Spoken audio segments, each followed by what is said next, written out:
Thunder rolled across the Seattle skyline as rain battered the glass walls of the Grand Meridian Convention Center. Nolan Rivers wiped sweat from his forehead despite the cool air conditioning. His small event coordination company had landed the biggest contract of his career, organizing the Pacific Tech Summit. Everything needed to be perfect.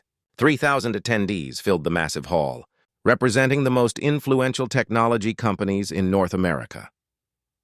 Nolan moved quickly between stations, checking sound systems and coordinating catering staff.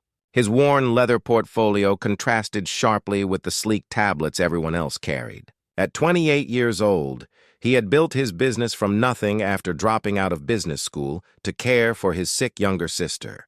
Every event mattered because failure meant losing the small apartment they shared. Enter Victoria Sterling.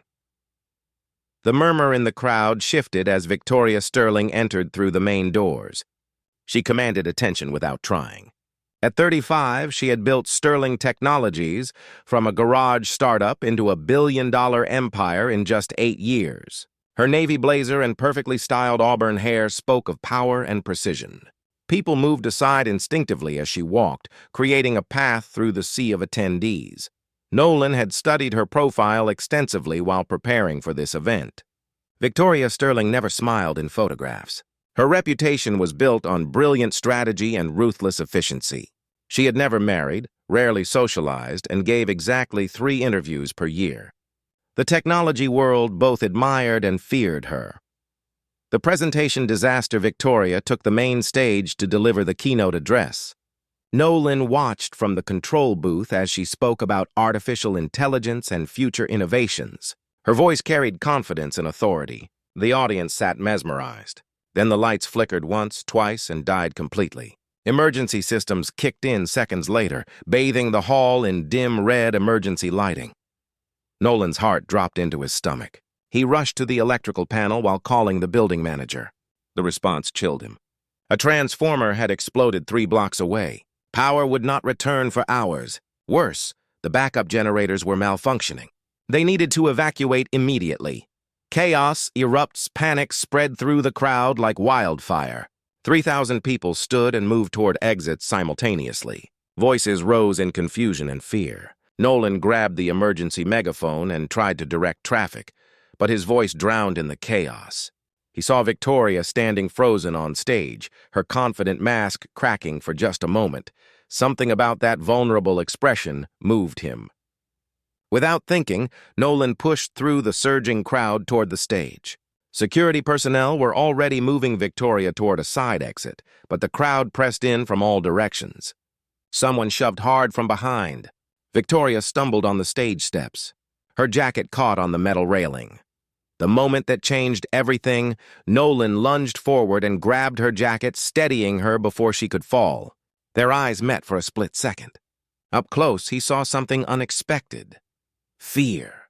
Real human fear hidden beneath layers of control. She gripped his arm tightly as another wave of people pushed past. "This way!" Nolan shouted over the noise. He guided her away from the main exits toward a service corridor he had mapped during setup. His hand remained on her elbow, protective and sure. Victoria followed without argument, which surprised him. The CEO who commanded empires was trusting a stranger in a moment of crisis. They moved quickly through narrow hallways, past kitchen facilities and storage rooms. Behind them, the sound of the panicking crowd faded slightly. Nolan used his master key card to open a fire exit that led to a quiet loading dock. Rain poured down in sheets, but at least they were safe. In the rain, Victoria leaned against the brick wall, breathing hard. Her perfect hair was disheveling, her jacket torn from the railing incident. For the first time, she looked human rather than untouchable. She stared at Nolan with an expression he could not quite read. "Thank you," she said quietly. Her voice sounded different without the microphone and confidence. "You did not have to help me. Security was there." Nolan shrugged, suddenly aware of how close they were standing. Security was overwhelmed. "You needed help. Simple as that?" "Nothing is ever simple," Victoria replied. She studied him with intense green eyes that seemed to catalog every detail. "You are Nolan Rivers. Your company organized this event." He blinked in surprise. "You know my name." I know everything about everyone I work with, she said. Then softer, your sister. How is she doing?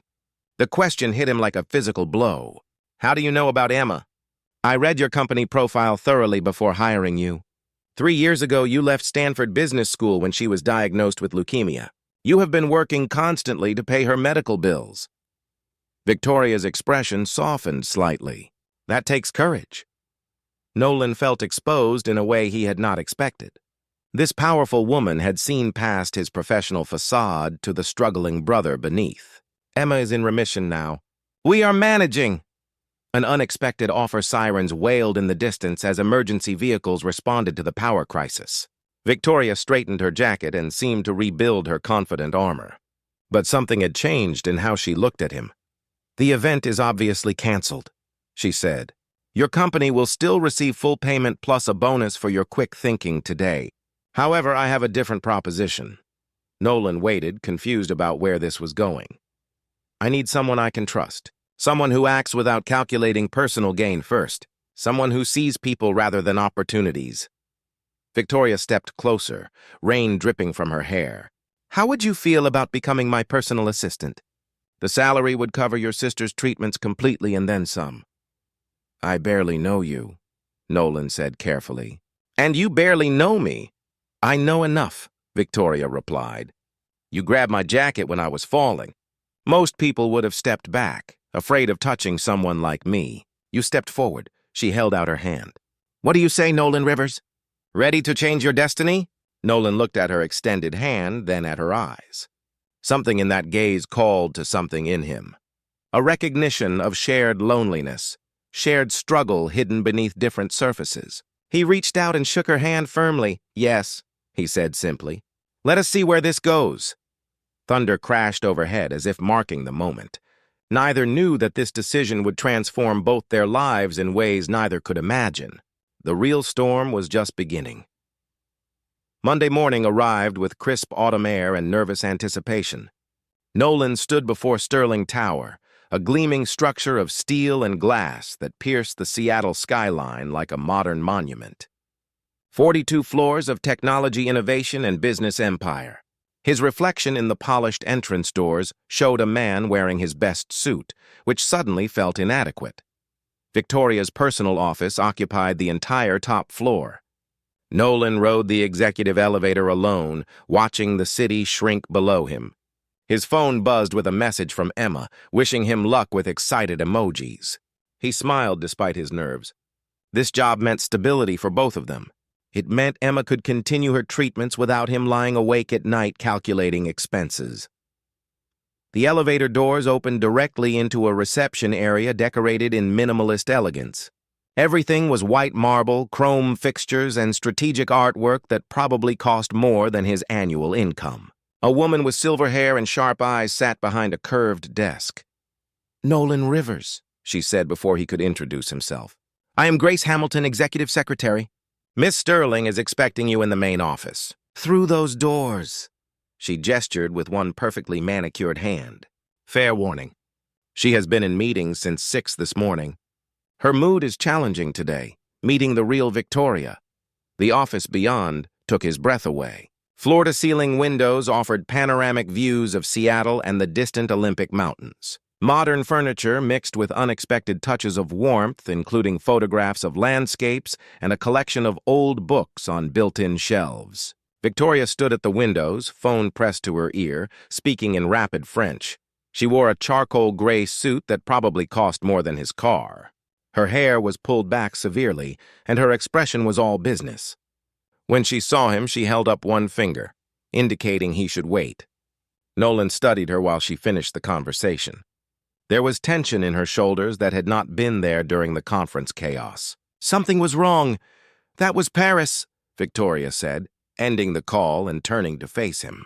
One of our manufacturing partners is threatening to breach contract unless we meet impossible demands.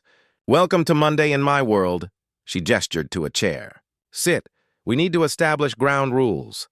Nolan sat, noting how her entire demeanor had shifted from the vulnerable woman in the rain to this controlled executive.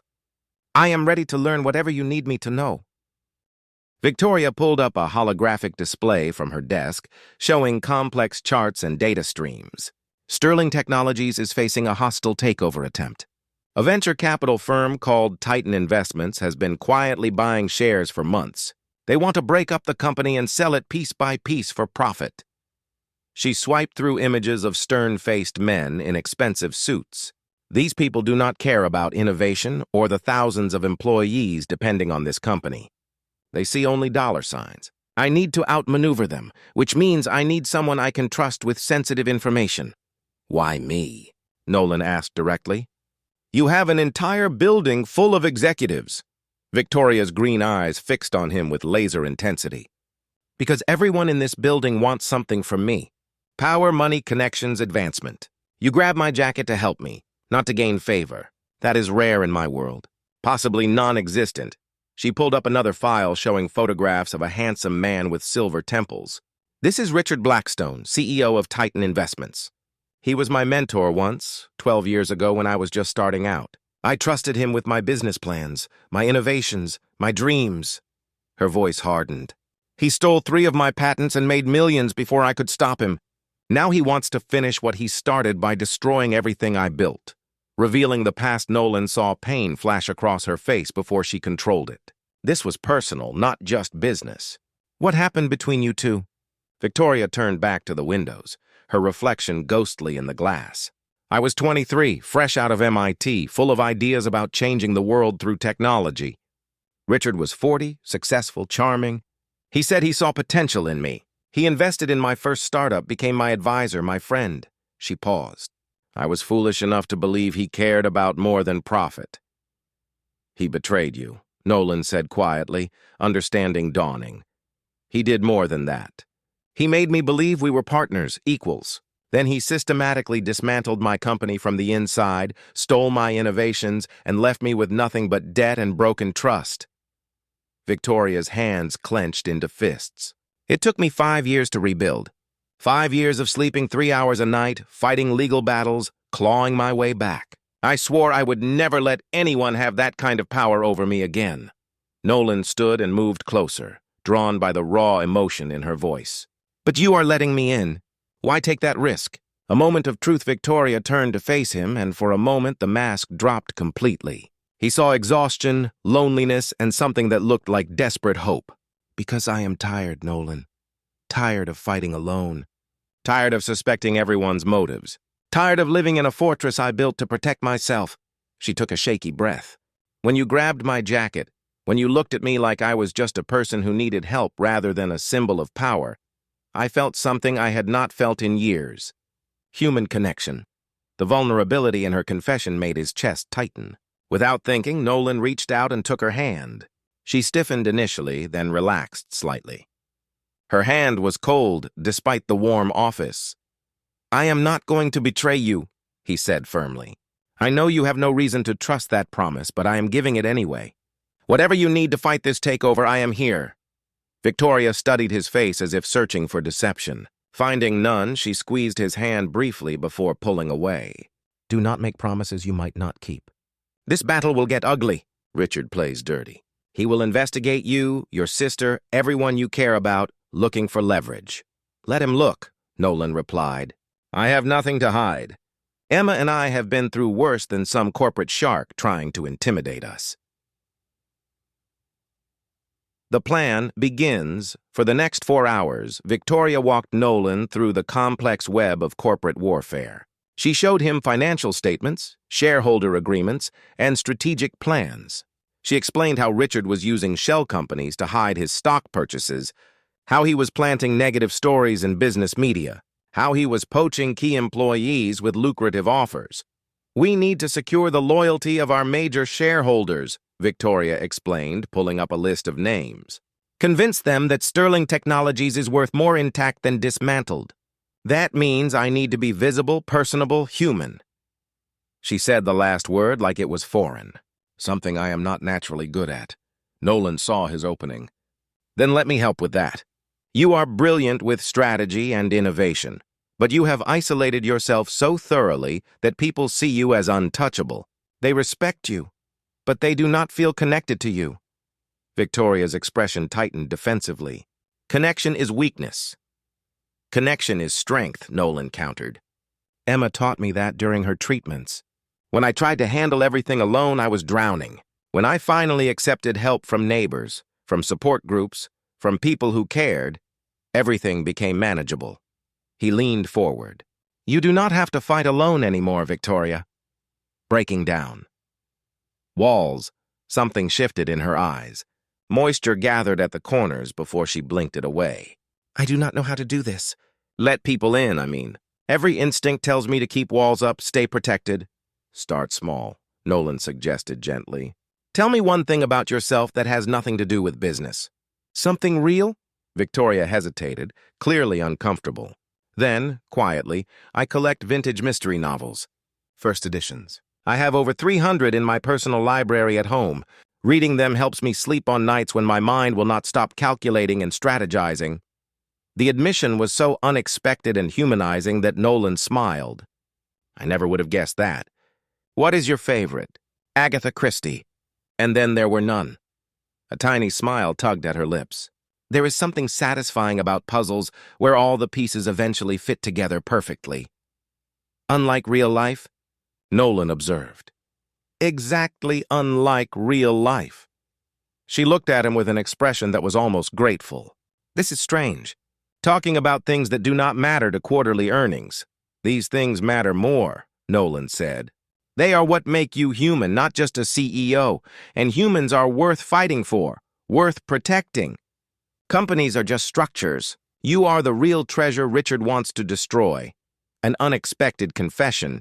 Victoria sat down suddenly as if her legs would not hold her anymore. Do you know what the worst part is? Part of me wants to just let him win. Sell everything, take the money, disappear somewhere quiet where I do not have to be Victoria Sterling anymore. Where I can just be me. Nolan pulled a chair close and sat facing her. Who is that? The real you? I do not know anymore, she whispered. I built this identity so carefully, so completely that I lost track of the woman underneath. The girl who wanted to change the world, who believed technology could solve problems and bring people together rather than isolate them further. She looked up at him with eyes full of unshed tears. I have become everything I never wanted to be. Cold, distant, alone. You are not alone anymore, Nolan said softly. He reached out again, and this time when he took her hand, she held on tight. We are going to fight this together. And along the way, we are going to remind you who you really are beneath all the armor. Victoria squeezed his hand like it was a lifeline. Why are you being so kind to me? You barely know me. Because someone needs to be, Nolan replied simply. And because when I look at you, I do not see a cold CEO. I see someone who has been hurt so badly that she forgot how to trust. I understand that feeling. After Emma got sick, I pushed everyone away because I was terrified of losing anyone else I cared about. But isolation does not protect you. It just makes the walls of your prison thicker. The words hit their mark. Victoria's carefully controlled expression crumbled, and for just a moment, she let him see the lonely, scared woman beneath the power suit. It was the most beautiful and heartbreaking thing he had ever witnessed. Help me, she whispered. Help me remember how to be human again. Every day, Nolan promised. Starting right now. 3 weeks passed in a blur of strategy sessions, shareholder meetings, and late nights at Sterling Tower. Nolan learned quickly that Victoria's world operated at a pace most people could not sustain.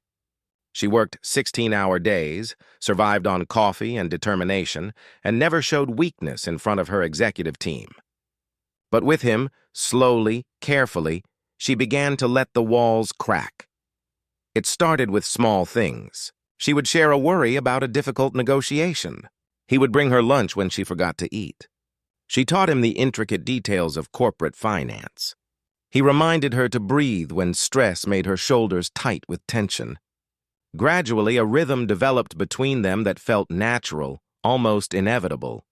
Richard Blackstone's takeover attempt grew more aggressive. He leaked damaging stories to business publications, questioning Victoria's leadership and suggesting Sterling Technologies had peaked. Stock prices fluctuated wildly. Key investors started getting nervous.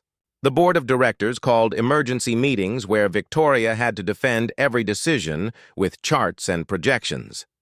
Nolan watched her navigate these challenges with brilliant strategy, but he also saw the toll it took. She would return to her office after brutal meetings and stand at the windows, staring at the city below with exhausted eyes. During those moments, he would bring tea and sit quietly until she was ready to talk. A personal attack. The situation escalated on a cold November morning. Nolan arrived at the office to find Victoria already there, staring at her computer screen with an expression of pure fury. News articles covered her monitor, but these were not about business. They were personal, vicious attacks on her character. "What happened?" Nolan asked, moving to her side. Victoria's voice shook with barely controlled rage. "Richard had investigators dig into my past. They found things I buried years ago." She pointed at one article headline: "Sterling CEO's secret failed marriage at 23. Mental health struggles." Nolan read quickly, his anger rising. The article twisted facts cruelly, making her sound unstable and unfit for leadership. It mentioned a brief marriage during graduate school that ended after 6 months. It referenced a period of depression following Richard's original betrayal. Everything was technically true, but presented in the most damaging way possible. "This is character assassination," Nolan said. "They are trying to make you look weak." "They are succeeding," Victoria replied bitterly. 3 shareholders have already called requesting meetings. The board wants answers. Richard knew exactly where to strike. "My personal life has always been my weak point." She turned to face him, and he saw fear in her eyes. "I cannot fight this, Nolan. How do I defend myself against my own history?" Standing together, Nolan took her shoulders gently, forcing her to look at him. "You do not defend. You own it, every bit of it. Yes, you got married young and it did not work out. That makes you human, not weak. Yes, you struggled with depression after being betrayed by someone you trusted. That makes you strong for surviving it, not fragile for feeling it." "The board will never accept that," Victoria said, but hope flickered in her expression. "Then we make them understand."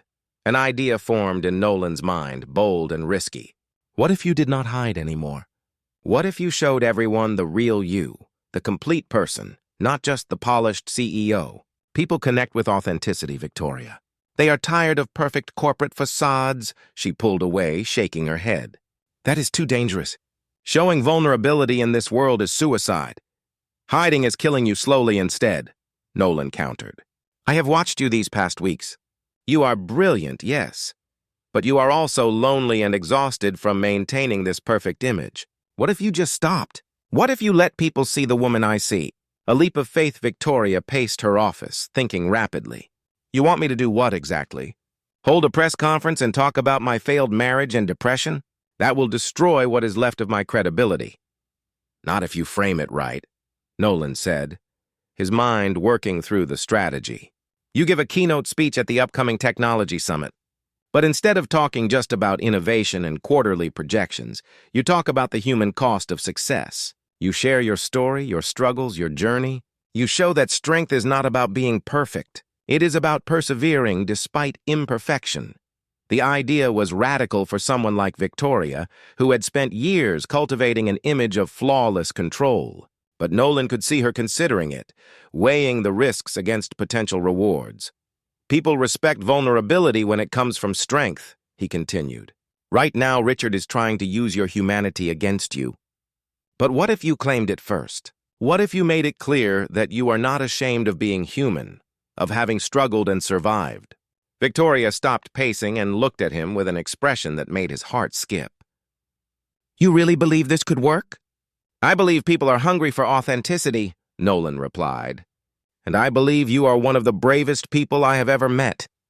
You survived betrayal, rebuilt an empire, and kept fighting even when it cost you everything personally. That story is powerful, Victoria. Let people hear it.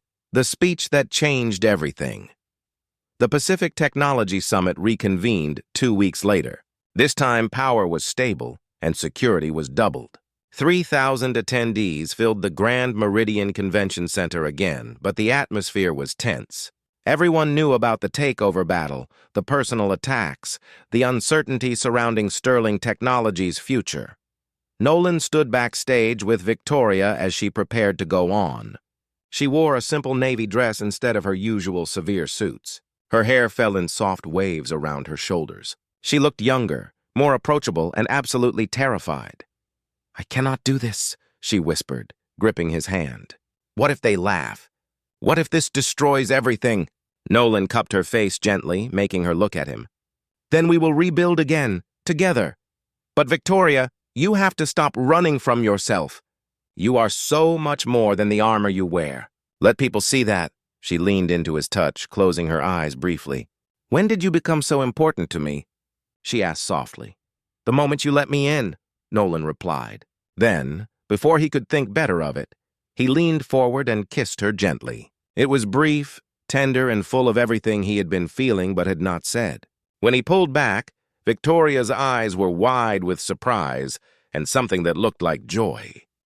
"For luck," he said, trying to sound casual despite his racing heart. Victoria touched her lips, a genuine smile spreading across her face. That was either the best or worst timing ever. Then she straightened her shoulders, took a deep breath, and walked onto the stage. The moment of truth. The crowd applauded politely as Victoria took the podium. Nolan watched from the wings as she adjusted the microphone and looked out at thousands of faces. He could see Richard Blackstone in the front row, smirking confidently, as if he had already won. "Good evening," Victoria began, her voice steady. "I am Victoria Sterling, CEO of Sterling Technologies. Most of you know me as a businesswoman, an innovator, someone who built a billion-dollar company. Tonight, I want to introduce you to someone else, the real me." The crowd quieted, sensing something different in her tone. 12 years ago, I trusted the wrong person with my dreams. He stole my innovations, destroyed my first company, and left me with nothing but debt and a broken heart. I fell into depression so deep I considered giving up entirely. Her voice remained steady, but Nolan could see her hands trembling slightly on the podium. "I was hospitalized for 3 weeks. I took medication.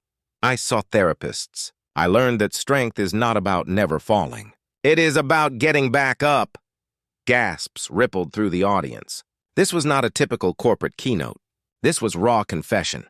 "I rebuilt my company from scratch, but I built walls around my heart that were even higher. I told myself that isolation was protection, that if I never let anyone close, I could never be hurt again." Victoria's eyes found Nolan in the wings, and she smiled. "I was wrong. Connection is not weakness. Vulnerability is not failure. Being human, with all our flaws and struggles and imperfections, is what makes us strong." The power of truth. Richard Blackstone stood abruptly, clearly trying to leave, but the crowd blocked his path. Everyone was transfixed by Victoria's words. "Right now, someone is trying to destroy my company. Not because Sterling Technologies is failing, but because he wants to punish me for daring to succeed after he tried to break me. He is using my humanity, my past struggles, as weapons against me." Victoria's voice grew stronger. "But I am done being ashamed. Yes, I struggled. Yes, I failed at times. Yes, I am human. And that is precisely why I am the right person to lead this company." She pulled up a holographic display showing Sterling Technologies' innovations. "We develop artificial intelligence that helps doctors diagnose diseases earlier. We create communication platforms that connect families across continents. We build technology that makes life better for millions of people. That work comes from understanding human needs, human struggles, human hope. It comes from empathy, not just algorithms." The crowd erupted in applause. People stood cheering. Even hard-nosed investors looked moved by her words. Nolan felt tears in his eyes as he watched Victoria transform before everyone. She was radiant, powerful in a completely new way. Not because she was perfect, but because she was perfectly herself. A new beginning. When Victoria left the stage, she walked straight to Nolan and wrapped her arms around him. "I did it," she whispered against his shoulder. "I told the truth and the world did not end." "The world is just beginning," Nolan replied, holding her close. Around them, people approached wanting to congratulate her, to shake her hand, to express support. Several major shareholders announced they would block the takeover attempt.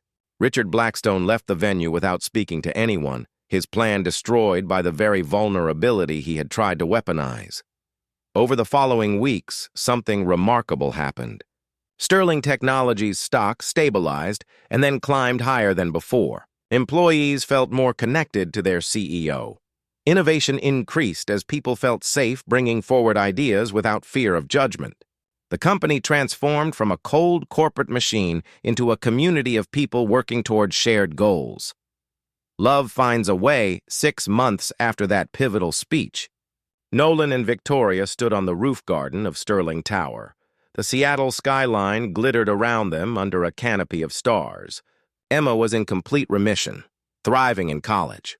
Sterling Technologies had launched 3 groundbreaking products, and somehow, impossibly, Nolan had fallen completely in love with the woman beside him. "Do you ever regret it?" Victoria asked, leaning against the railing. "Grabbing my jacket that day? Everything changed because of that moment." Nolan wrapped his arms around her from behind, resting his chin on her shoulder. "Not for a second. You changed my destiny, Victoria. But more importantly, I think we helped each other remember who we really are beneath the roles we play." She turned in his arms, her green eyes reflecting starlight. "I love you, Nolan Rivers. You saw me when I was invisible to myself. You believed in me when I had forgotten how to believe in myself. I love you too," Nolan replied, his heart full to bursting. "Not Victoria Sterling, CEO, just you. The woman who reads mystery novels at 3 in the morning and laughs at terrible jokes and fights for what matters even when it costs everything." Their kiss was soft and deep, full of promises about the future. When they finally pulled apart, Victoria smiled with genuine happiness that transformed her entire face. "So what happens now?" she asked. Nolan grinned. "Now we live. Really live. Together. No more walls, no more hiding, no more pretending we are anything other than 2 imperfect people who found each other in the chaos." "That sounds perfect," Victoria whispered. And it was. Not because their lives became easy or their challenges disappeared, but because they faced everything together, with honesty, trust, and love that grew stronger with each passing day. The storm that brought them together had passed, leaving behind clear skies and endless possibilities. Sometimes destiny changes in a single moment, when one person reaches out to help another, when vulnerability becomes strength, when love finds a way through even the highest walls. Nolan and Victoria had found that truth together, and in finding it, they had found themselves. Their story was just beginning.